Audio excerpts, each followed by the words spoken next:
Hi, everybody. I'm Dennis Prager, and as you probably know by now, unless it's your first time, this is my fireside chat, my fire, my side, my dog, and very rarely I have a guest. So what I do, it's a rather special person, as you will find out in a moment. I just want to tell you that this fireside chat is sponsored by thinker.org, Thinkr, no E in Thinker. And what they do is they give you in a nutshell form, as it were, great books. It's a terrific way to have some acquaintance with some of the greatest books ever written and currently published as well. And then, obviously, if you want, you'll get the whole book. But it is a very good way of staying in touch with what is important. You can read or listen to hundreds of titles, including my dear friend Jordan Peterson's 12 Rules for Life. So you go to thinker.org, Thinkr.org, to start a free trial. And as they say, put your mind in motion, which is pretty much what I like to do here. And now my guest, we're on camera, everybody has seen, and Brandon Tatum is extremely well known, which, by the way, in and of itself doesn't mean anything. As I've always said, the famous are rarely significant and the significant are rarely famous. But he is famous and significant. That's the point. Thank you. I like that. I'm going to start using that. Yeah. Okay, just quote me. I will. No, it's quite all right. I'll give you credit for it, I promise.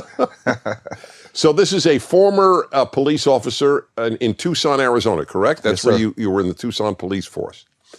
And you now produce your own video channel, your own video casts, podcasts. You're creating a channel. Otto is very excited, by the way, because he is not used to guests. It's usually just Otto and myself. But he took a liking to you very quickly. Yeah, I like him too. You do? I'll tell him. Cool. I'll tell him. When he wakes up, I'll tell him. Anyway, you're doing really magnificent work, which is why I want more and more people to know about you. So I'm curious, whenever I meet a black conservative, I have a series of immediate questions. One is, how does your family react to you?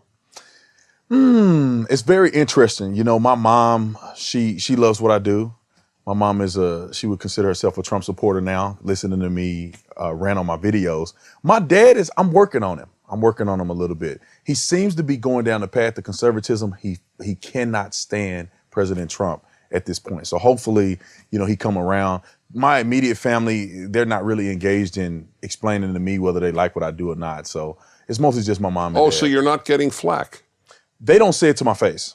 Now, I could only imagine so that you they might be getting flack, but not to your face. I could only imagine that they don't like what I'm saying. Really? I mean, just based on growing up, being told to be a Democrat, and I'm sure they're all Democrat by default, and the things that I say kind of push against the narrative and push against some of the things that they still do, some of the victimhood things that some people in my family still abide by. So I could imagine that they don't like what I say sometimes, but they've never said it to my face. Given how much good, let's talk pre-COVID, given how much good has been achieved for blacks in America under President Trump, even if you hate his guts, why doesn't, we'll take the black community, why doesn't a black ask, gee, have I done better under Trump or under Democrats? Or that, for that matter, Republicans before Donald Trump? What stops a black from asking this most basic question? I think it's emotionalism, right? I think a lot of people are driven by emotions. So if they can't connect with these accomplishments that Trump has done emotionally, then they're not going to accept them as being factual or applicable to their lives. So when you have celebrities come out and they say, well, no, he's a racist, that drives a person emotionally to feel some type of way about President Trump, and therefore they can't accept nothing that he does. It doesn't even matter what he does, they can't accept it. And Barack Obama, in the community, based on things that happen in the media, things from celebrities, like I mentioned before, I think Barack Obama captured a lot of black people's hearts. And so no matter what he did, even if it was bad, they still felt some type of way about liking President Barack Obama, and therefore accepting the things that he did. So people will go with emotions before their own job. I believe that they will. I believe so too. Mm-hmm. The power of emotion is is very, very disconcerting part of the human condition. I always go into some philosophical thought for a moment. Okay, so you grew up where? Fort Worth, Texas. And you moved to Tucson? When I was 18, I was an All-American football player in high school. I got a scholarship to play football, and all over the country. I had a scholarship everywhere, but I decided to play at the University of Arizona. Coach Mark Stoops was a coach that I liked. Coach Mike Stoops was his brother. They were great football coaches. I decided to go to Arizona, and I left my family and became a man. Did you ever think of trying to be an NFL player? Yeah, that was my dream. I knew I was going to the NFL, 100%. I knew I was going. But then it fell apart at some point. So. Why? Well, some of it had to do with the fact that I wasn't mature. I don't think I was mature going to college. I had a terrible attitude.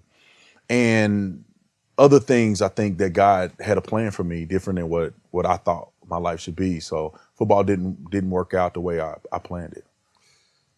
Well, I will tell you that right now I have such revulsion at the NFL that I have actually asked my listeners not to watch NFL games and not to attend NFL games. Mm-hmm. So I want to bounce my reasoning off you. I don't understand why one would cheer for people who have utter contempt for them. To be called a racist is about as bad a thing as you could be called. I mean, maybe child molester is on a lower level, but you'd have to go to child molester to get worse than racist. I'm a Jew. 6 million Jews were killed in the name of anti-Jewish racism. So I loathe racism on a personal level, let alone for blacks or anyone else. So if you call someone a racist who isn't, you're a scumbag. Right. That's my view. Just as if you're called a rapist and you're not, or you're called a murderer and you're not. So why would people, we now have NFL player after NFL player and the NFL commissioner saying all whites are racist, which is one of the most absurd, aside from evil ideas I've ever heard. Why would I root for people who have such contempt for me? Yeah, I think I will never watch the NFL again. Nobody that I love, I would never direct them to the NFL. I think these players should be ashamed of themselves, and the commissioner, because America, and this is an American sport, the NFL football, everybody watch it on Sunday, and they watch college football as well, but on Sunday is routine. Especially growing up in Texas, we always watch football. But for them to show so much contempt and hatred towards the American flag, to disrespect the national anthem, is appalling to me. And I think that people should stop supporting them, withdraw their support. If you have season tickets, one of my good friends had season tickets to the Arizona Cardinals game for 26 years. He said, enough is enough. So what is he doing with his tickets? I'm very curious. Well, he just didn't renew them. He didn't renew them. Uh-huh. And I heard a lot of other people quit renewing their tickets as well. But these people are shameful. I mean, they are not representing our country well. They're lying to people on a day-to-day basis. They're making millions upon millions of dollars. Even league minimum, you're making almost $500,000 a year, and you don't even have to play on the football field. And they are claiming to be oppressed. They are claiming that this country is doing them wrong, and I think it's shameful. And I can't watch them. I won't support them. And I'm disgusted by football. Well, the NBA is not far behind. They're going to have Black Lives Matter painted on the courts wherever Disney owns a stadium, for example, with the Orlando Magic, for example. Can one imagine if some owner decided, well, since we're going to start painting messages on the court, I would like to say abortion kills. Would the NBA stand for that? I mean, would the country? I mean, can you imagine that? No, they wouldn't. Well, so why isn't the purpose of sports, the biggest purpose aside from the joy of playing, to unite people in a non-political arena? Right. I mean, I don't know what's going on. I don't know if it's derangement. I don't know if it's because of Trump. I don't know if it's because I can't put my finger on the reason why they're going down this path.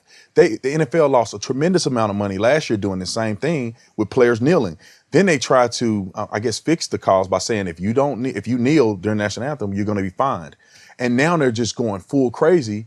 And the NFL is having players that are promising to kneel. The NBA is doing a similar thing by putting Black Lives Matter on the court side, and they're going to lose a tremendous amount of money. And I don't understand why they care more about social justice than they do about revenue and keeping the sport Well, going. okay, so here's my theory, and tell me, I have no idea if I'm right. So it's Drew Brees, right? He's the quarterback for the Saints. The New Orleans Saints. So literally in a day, he went from, I just think we should honor our flag. It's a symbol of our country. I adore it. To the next day, boy, was I wrong. I now heard my fellow players' agony, and boy, was I wrong. It is the best thing to kneel for that flag, and so on. So what? It's obvious he doesn't believe a word he said. By the way, and if he does, then it's even stronger, my theory. What happened? So I assume fellow players on the team, many of whom are black, said, "Hey, Drew, I'm sorry, but you don't realize how terrible it is for blacks. You're tone deaf to what's happening. We love you, man, but you can't say this sort of thing." So do you think that's what happened? Well, I think some of it, I think Drew had to weigh his options. Do you want to be a Hall of Famer or not? Do you want your family legacy to be this way or not? Because they're going to destroy you if you stand on that principle. I listened to what he said, and what he said was brilliant. He not only brought up the fact that he had his grandfather and father grandfather and great-grandfather served in the military. He also mentioned that we as a country have come together and we have improved. The civil rights movement, all of the things that we've done together, we've done it, and all of that is represented in the flag and the national anthem. And he didn't say that people shouldn't. He said, this is the reason why I will not. And I definitely believe that some players probably came to him, players that he loved, players that he played with, won some games with, said, hey, man, you can't say that, it's offensive to me, on top of the mob at the top. Right. So in effect, okay, I didn't think of the Hall of Fame issue. So what if he had said the next day, a lot of my fellow players don't agree. I stand by my conviction that flag represents nobility. I had relatives who fought for it. They had friends who died for it. I stand by what I said, but it's obvious that it's untenable situation to have a quarterback in tension with his fellow players. So I will just be leaving the sport. God bless you all. What would have happened? Man, for conservatives, for me, I would have called him a hero. For you to hold your convictions and say, you know what, I'm not disrespecting the flag no matter what. My respect for this country is bigger than the game of football. Right. I think people would have loved him. I think people would have loved him more for him doing that than the hate he got from standing up for the flag. Well, it's painful. It is painful. There's no reason you would know this, but for decades I have been saying on my radio show and elsewhere that the rarest of the good traits is courage. Mm-hmm. And most people don't have courage. But you have to have a certain percentage of your population that has courage, or your civilization dies. And he had a chance to do something great and blew it. Yeah, I think there's not just him, there's a tremendous amount of individuals. Barack Obama was one of them, had a chance to do something great. He was the first black president. I think everybody on planet Earth, I don't know, I wasn't a conservative my whole life, but I would think that everybody was like, you know what? This country has proven to the world that a black man can be a president in less than a half a century after Jim Crow. And he could have brought people together. Right. I see this happen so many times. Police chiefs around the country have an opportunity to do something great. Football players, LeBron James, celebrities, all these people have an opportunity to do something great if they can stand on something. I don't understand why they cower.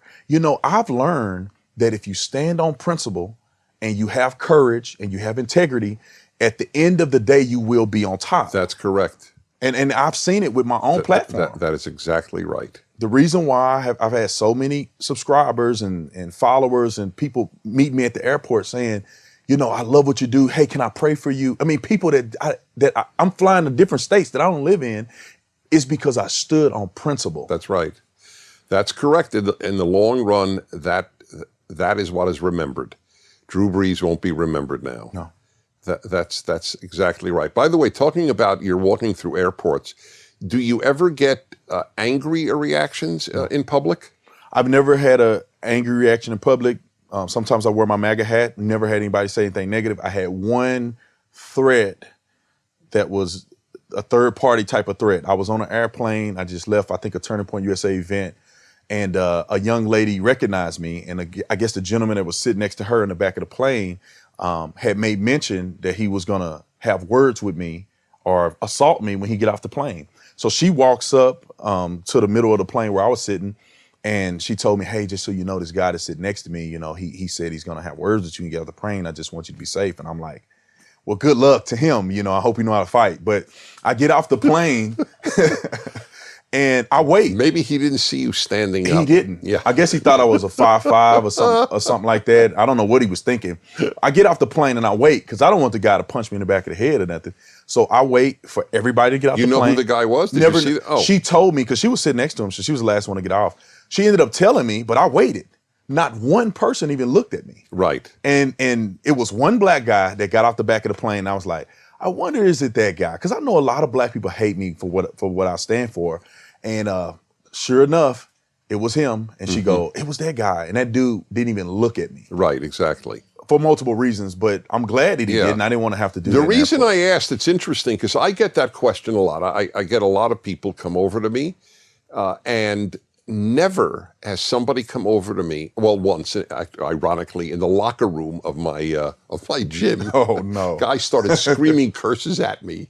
And it's a great story, because I actually, the second time he did it, I took his photo.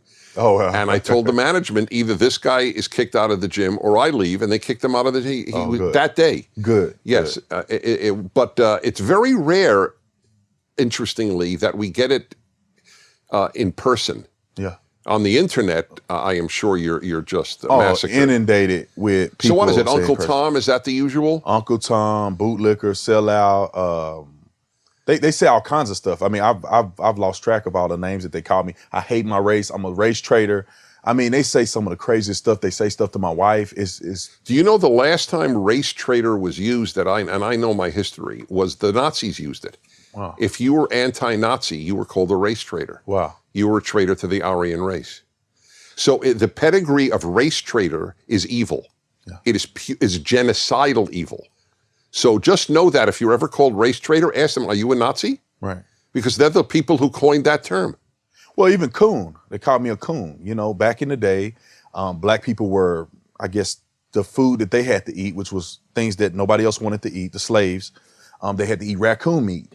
And so a derogatory term against black people back in the day was that you were coon. Because you were so low that you eat raccoon meat. And now black people call each other that all the time.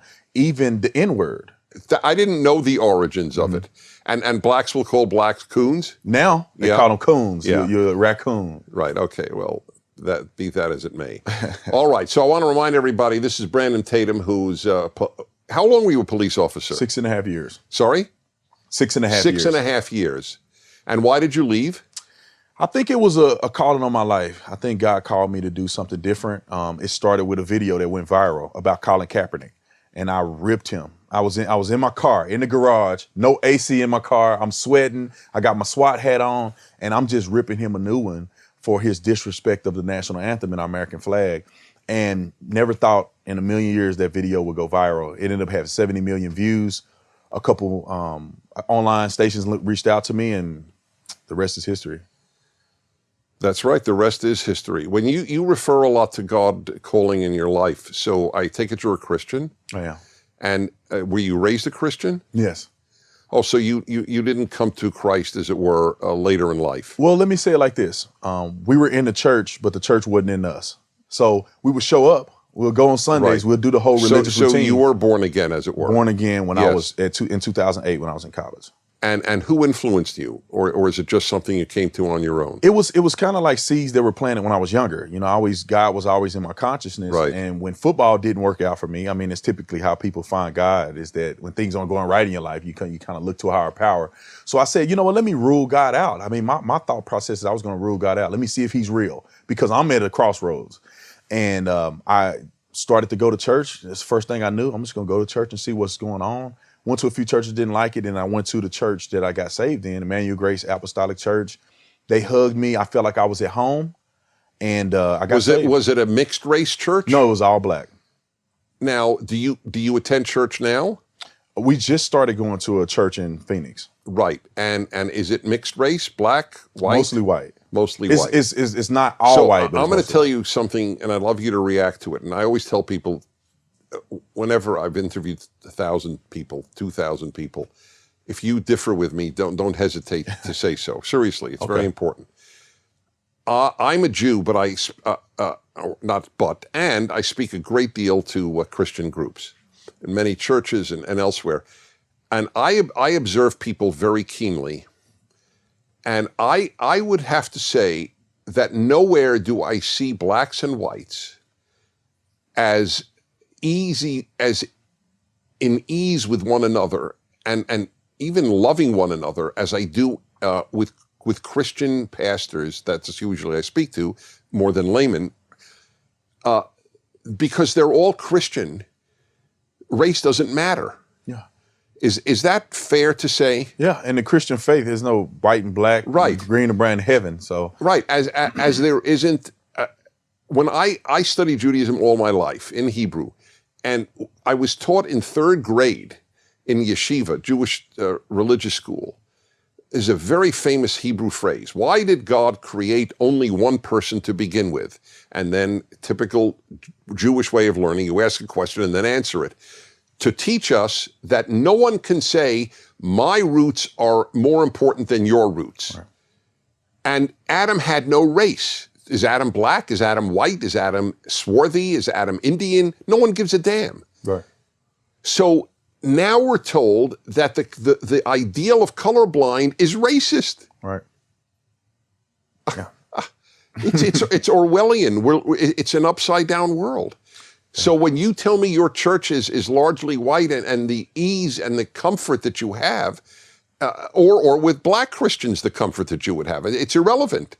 Right. Because you share God. Well, in the kingdom of God, man, there's no race. That's right. We're all children of God. Yes. At the end of the day, you're going to go to judgment, and God is not going to sit up there and say, well, you're black, so you get a special privilege. You're gonna have affirmative action to get into heaven. It's not going to happen up there. So you might want to practice, while you're here to look at people. And that's what changed me, was that when I got saved, I was baptized, I was filled with God's Spirit, and all of that race stuff went out the window.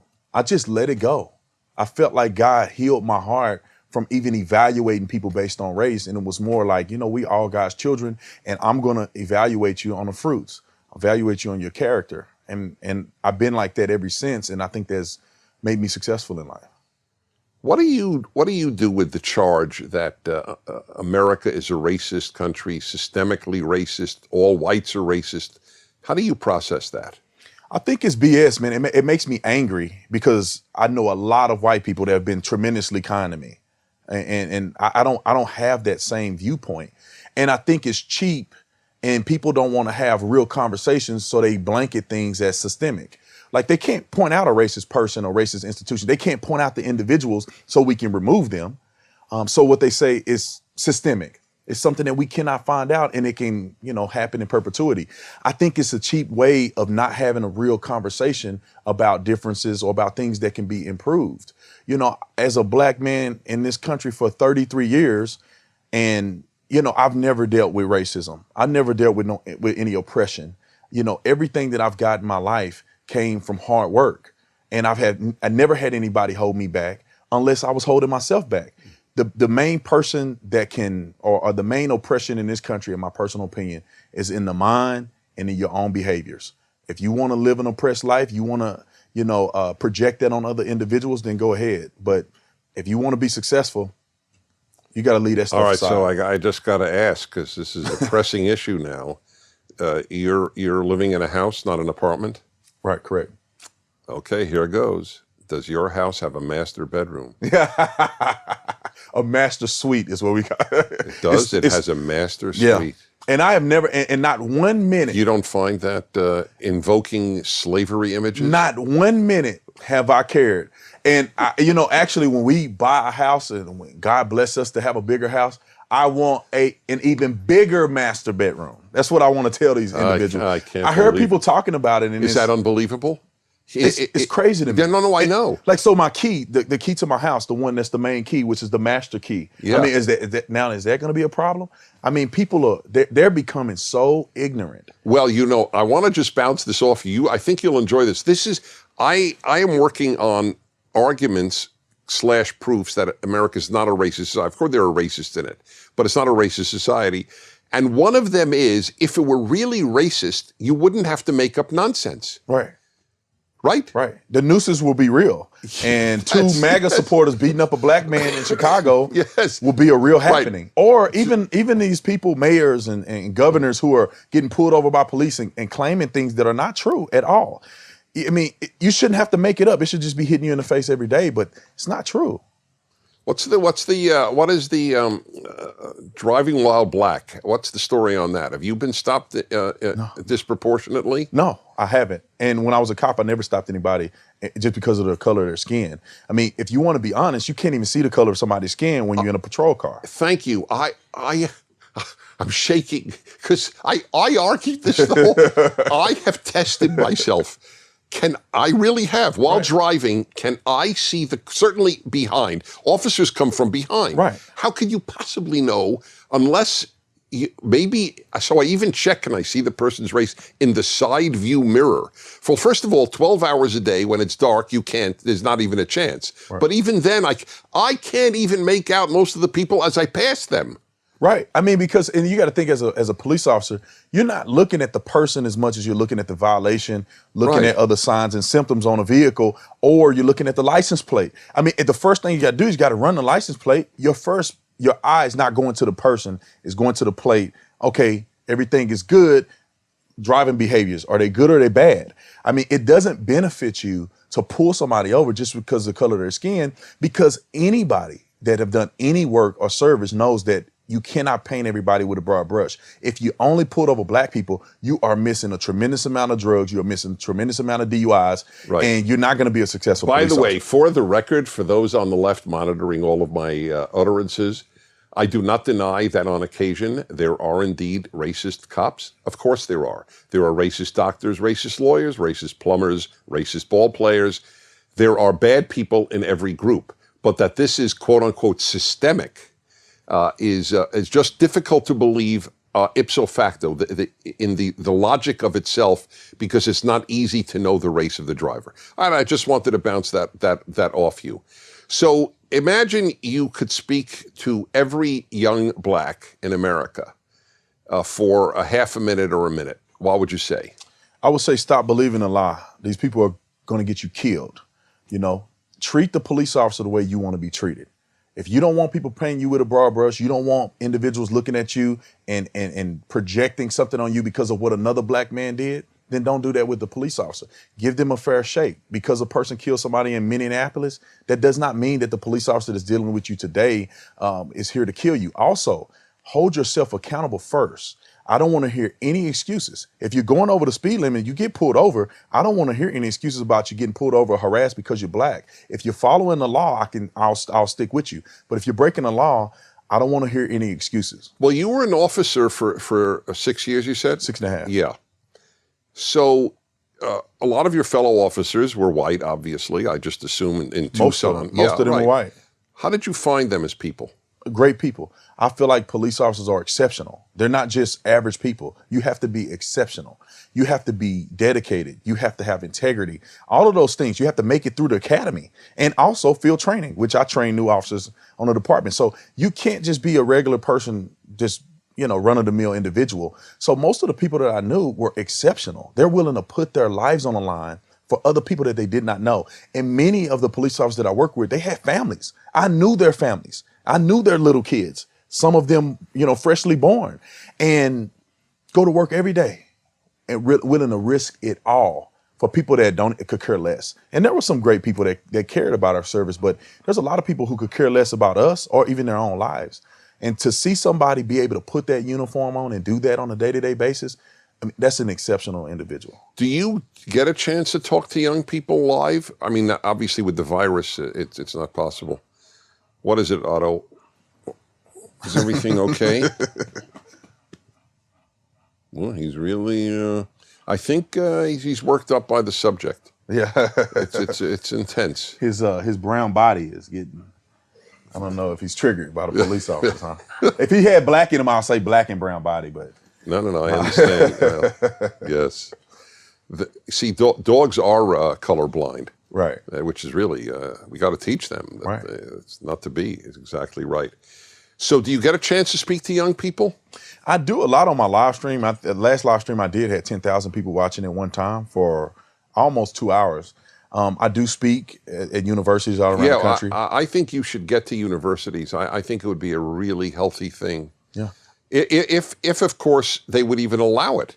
Well, you are the worst for them.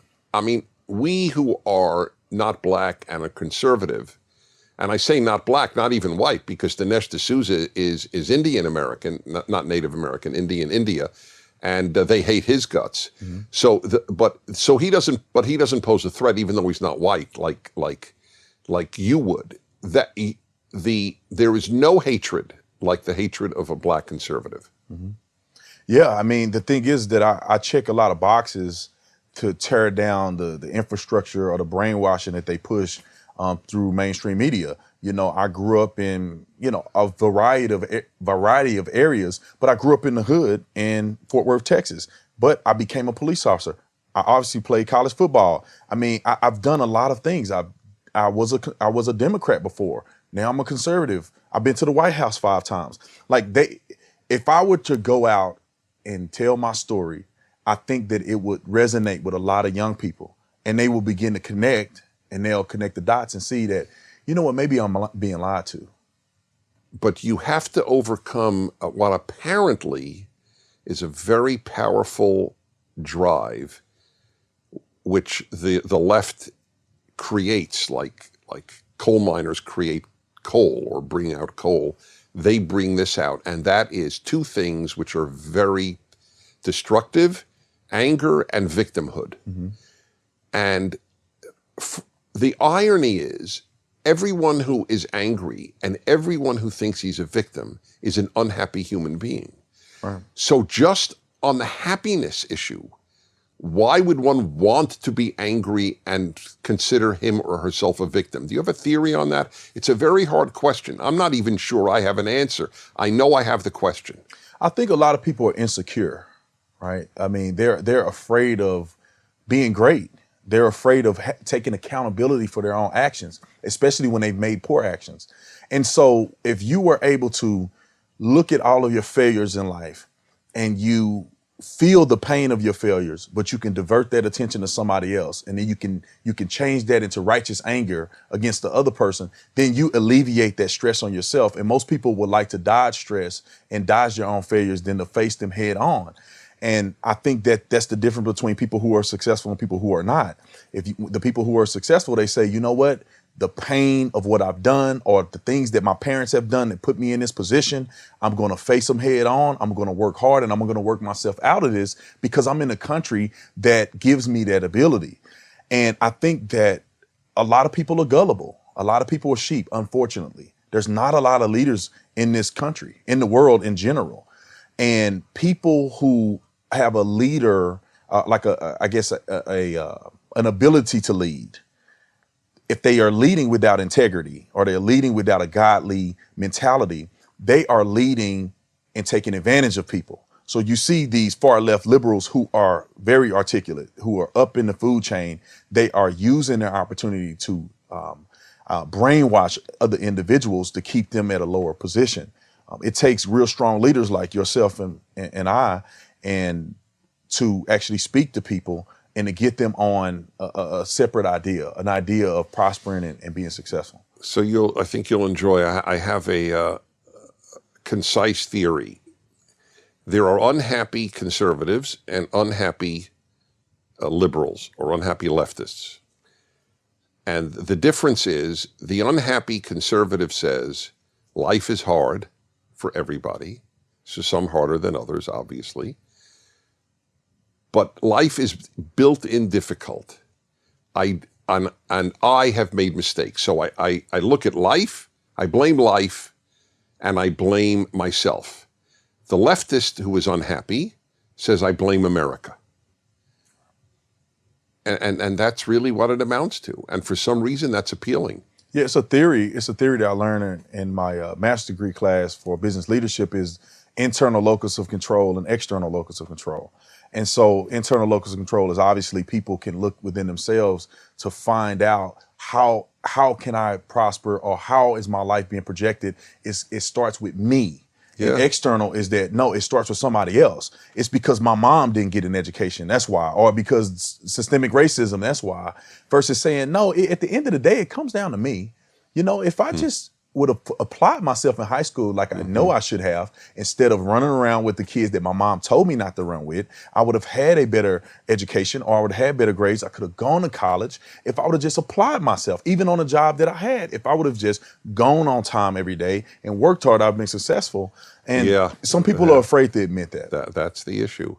Before I go to some questions from some of the Prager Force young people for either or both of us, you said that your mom is on board with you. Your dad is not fully on the other side and not fully with you. And the reason is largely Donald Trump, whom you said he considers a racist. On what, if you would say to your dad, or maybe I as a stranger, just said, so Mr. Tatum, why do you say Donald Trump is a racist? What would he answer? Well, so I don't know if my dad specifically is caught up in the racist element. Oh, I thought you had mentioned that earlier, that your dad thought he was a racist. But okay. Yeah, I don't think my dad thinks he's a racist. I think my dad is struggling with his leadership and character. My dad brought up a point of, at some of these press conferences of COVID-19, how it seems to be disgruntled. You know, I mean, it's this person talking, and they contradicting each other. And my dad was a retired fire chief in Waco, Texas, and he's a squared away guy, and he don't like Donald Trump's leadership style. Now, my dad is also not being fair, in my personal opinion, evaluating his accomplishments. So outside of the character that you don't like, he's not giving his accomplishments a fair shake, in my personal opinion. So I've talked to him plenty of times about Trump, and so he would not say he's a racist. I don't think he'd say Trump is a racist. So do you know the answer? That I have never gotten a clear answer. I read all the attacks. I read more on the left than I read on the right. I've never gotten the evidence for his being a racist. Do you know what is generally raised as proof? I don't know. I know what's raised as proof. I mean, it's ignorant and it's baseless. It's the good people on both sides, Charlottesville argument. Right, which, by the way, we have a video at PragerU show. That's a lie. He never said that. Right. He doesn't believe they were good Nazis. Right. By the way, it just is such an obvious proof. His children and grandchildren, his daughter and son-in-law and his grandchildren are Jews. Correct. The man would have to be beyond, he would have to be a lunatic. I like people who want to kill my grandchildren. Right. That's what he would be. Mm-hmm. That's what we are accusing him of actually saying. Yeah, I mean, they bring up other stuff, like when he said, S-hole countries, which is still to this day not verified. The left says America's an S-hole country. Right, exactly. And I guess that's the fine. irony. Right. And so, I mean, I have never seen any unequivocal proof or any good argument to say that President Trump is a racist, because before he was the president, nobody ever alluded to the fact, nobody on a large scale alluded to the fact that he was a racist. I mean, he's seen in pictures with everybody. He loves everybody, and everybody loved him before he's running for office and became the president. Yeah, it's just a lie. Okay, let's see. So we're going to go to a video question, which I always do with the Fireside Chats, and the magic press never works on the first shot. Sometimes doesn't work on the second. Third time's a charm. Yeah, third time is a charm. I know that for many reasons. Okie doke, here we go. So I'm Spencer Schreiner from Indianapolis, Indiana, and obviously beautiful Indianapolis, Indiana, 75 and sunny year round. And I have really one pressing question I think everyone's thinking about during this time of trouble, And it's, would you rather spend a night in Chaz or spend a night at a feminist film festival? Thank you. Did you catch that? Well, I'd say if I want to live, I'll probably at the female festival, Feminist film festival, right? Because Chaz seemed to have the highest murder per capita of black men in the entire country. So I wouldn't want to be in the Chaz zone for sure. I'm with you, but you don't have to be black to answer that. I'd rather be at a feminist film festival because in Chaz, I would be worried about survival. And at the feminist film festival, if it's a comfortable theater, I could, have popcorn and take a nap, and it's not a problem. You may have some people screaming at you about the patriarchy and all that stuff, but yeah, the patriarchy. Well, at least you won't lose your life. That's like systemic racism, right? What does it mean, patriarchy? Yeah. 60%, we're approaching a 60-40 ratio of females to males in college, and it's still called a misogynist, patriarchal society. Right, and you wouldn't even talk about the teachers who are teaching kids, especially in grade school, are primarily female. Overwhelmingly. Yes, that's right, yeah. Well, if evidence determined people's outlooks, almost everyone would be conservative. Right. Or at least no one would be left. Some people would still be liberal. Chloe, 17, North Carolina. Mr. Tatum. Uh-oh. Yes. What was your real awakening from the leftist propaganda pushing the false narrative of oppression of African Americans? What was my awakening? I think my awakening came from Barack Obama pushing a false narrative against police officers, which I saw manifest. Oh, very interesting. Yeah, I saw it manifest. Because you got to think, I was a cop. Everybody's conservative. I'm a Democrat. And all of my friends on the SWAT team are like, dude, you're not a Democrat. You're not a Democrat. Look at your Christian values. Look at all these things. And I'm like, no, I'm a Democrat. I may not agree with this, but I agree with that. But then after a while, they go, look at your boy. Look at Obama. Look at what he said about these police officers. Look at what he's doing out there. And our job is becoming increasingly more dangerous. And I said, you know what? I can never support anybody that won't stand up for the men and women that wear the uniform. And I said, I can never support him again, or anybody else that's associated with that mentality. And for the first time in my life, I said, well, let me see what the Republicans have, because the Democrats are far gone. And so that was pretty much my awakening. That's where it started. Right. That makes a great deal of sense. So what's your take on defunding police forces? Yeah, I think it's the dumbest thing ever in mankind history. I mean, they don't really, the thing is that it's not just to defund. They want to eliminate the police, but it sounds so radical and stupid that they have to then say, no, we just want to defund, but they can't explain what are they going to defund. Are you going to cut pensions? Are you going to cut the child sex unit? Are you going to cut domestic violence? What exactly are you going to cut from the police department that's going to keep your community safe while retaining them? So answer this one. Were you ever called in a domestic dispute? I lost count. I mean, hundreds of times. Okay, fine. Good. So they say, why do we need police to go for a domestic dispute? We could send a social worker. Yeah. What's your answer to that? Because I have an answer, but it's not based on any experience. You have an experiential answer. Right. If you want to be vicariously responsible for the death of a social worker in a domestic violence situation, then go ahead and send them in there. Domestic violence calls are the most dangerous calls that police officers go on because people turn. When you go to the house, the woman could be beat up and her husband could be sitting there. When you go to arrest him, her feelings change. And then it becomes a violent situation, or he leaves and comes back. That's the most dangerous call to go to. But people who have never policed in a day in their life, never done a ride along, they have no idea what they're talking about. And so they're going to get these people hurt or killed. You have to not only be trained to deal with an individual, but you need to have the tools on your toolkit just in case it goes south. Because talking doesn't work for everybody. And so I hope people realize that. That's right. It seems to me to be very naive. Raghav, 22 years old, Gorakhpur, India. How can we win this cultural war by canceling the cancel culture? Will America be a meritocracy system with second chances as it used to be? Well, Raghav, first, I'm glad you're there. Been to India 4 times, by the way. I love visiting India. America is to people like you, is the beacon of freedom on earth. It's why the French gave America the Statue of Liberty and no other country. And the left which has never supported liberty, ever. Liberals do, and conservatives do. The left has always destroyed liberty. There is no exception to that. If you love liberty, you're not on the left. So our battle, Ragav, is your battle. You are entirely right. If America fails, if the left brings this country down, and it is very possible it will, if it does, the amount of cruelty on earth that will ensue will mean a new dark ages in human history. If you want to comment on that, that's fine. If not, we'll go to... perfect. What you said was perfect. I couldn't have said it any better. So... Fair enough. Okay. Noel, 21, Eastman, Georgia.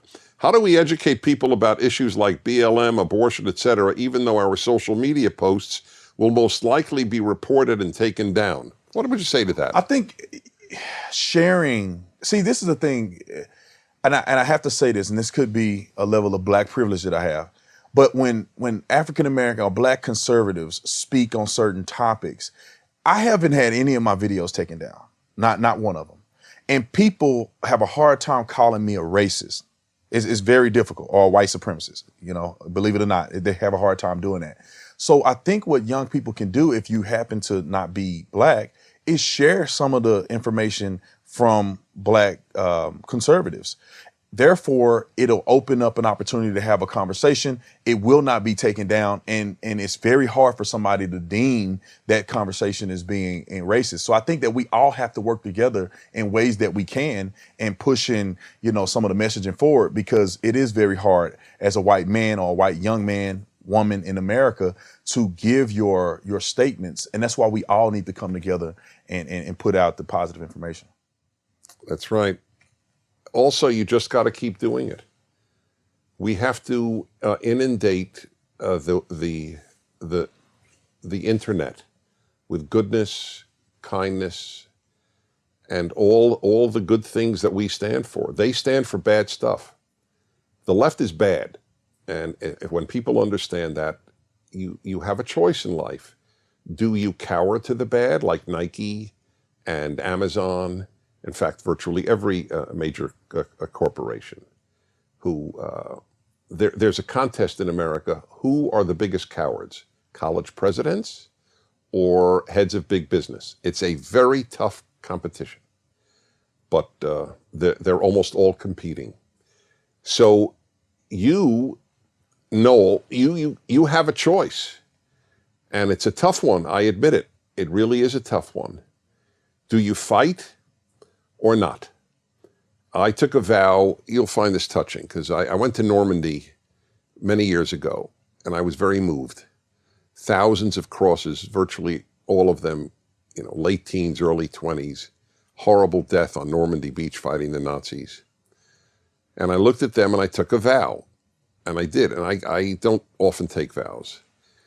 And I said to myself, if these guys could die to preserve America and preserve liberty, the least I could do is live.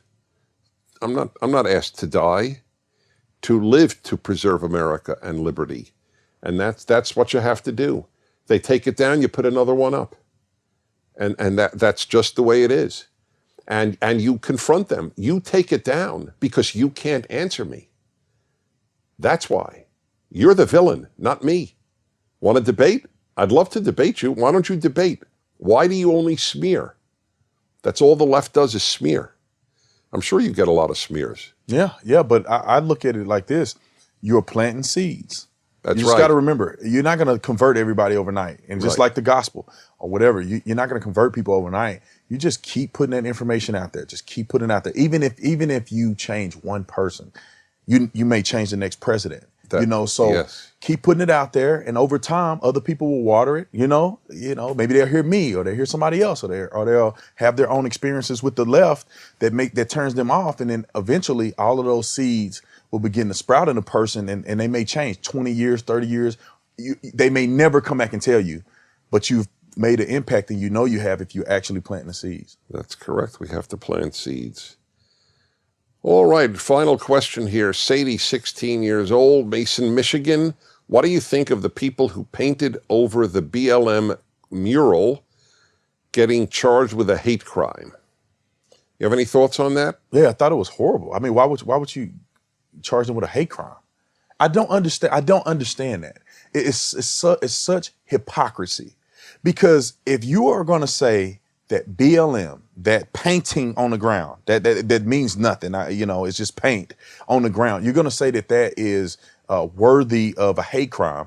But what about when they spray paint and they destroy all the monuments? I feel like that is hateful as well. I feel like that's disrespectful to the founding fathers. I'm sure. I just on the record, I think that tearing down a statue of George Washington or Lincoln, who liberated slaves, is a bit more hateful even than a movement, which is a very hateful movement. Right. The concept that Black Lives Matter is not hateful, but the movement with that name is. Also, what if somebody erased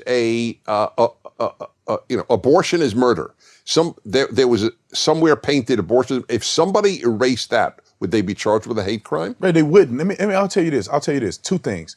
If somebody put White Lives Matter on that same street, right underneath or next to Black Lives Matter, people will destroy it and do all kinds of things to it, and nothing will happen. Yeah. And they should be equally set.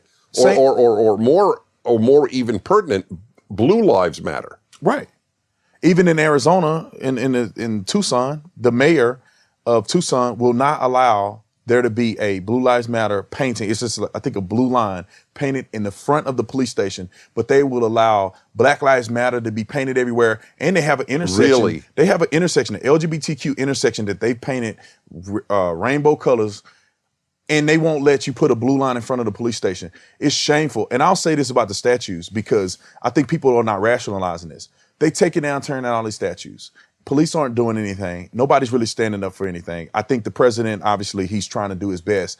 But if they were to go and tear down Martin Luther King statue, do you think that the police would not intervene? Do you think that people wouldn't say anything? Do you think that people wouldn't be swiftly arrested, taken to jail, and probably bludgeoned by a crowd of individuals?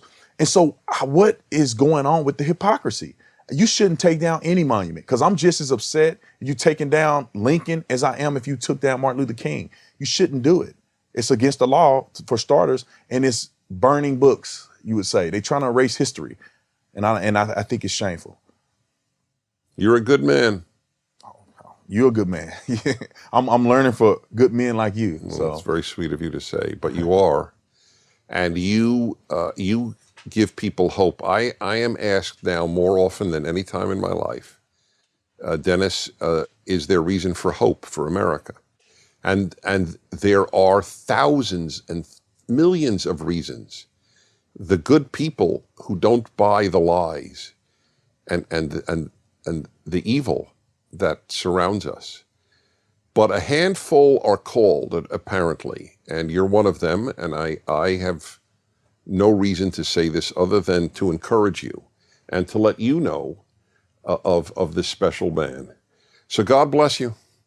Thanks, Ed. Thanks for having me on. I really appreciate it. It was a joy.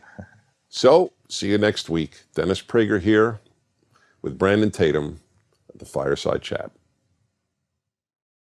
Thank you for watching. If you'd like to keep these Fireside Chats free, please do by donating to PragerU.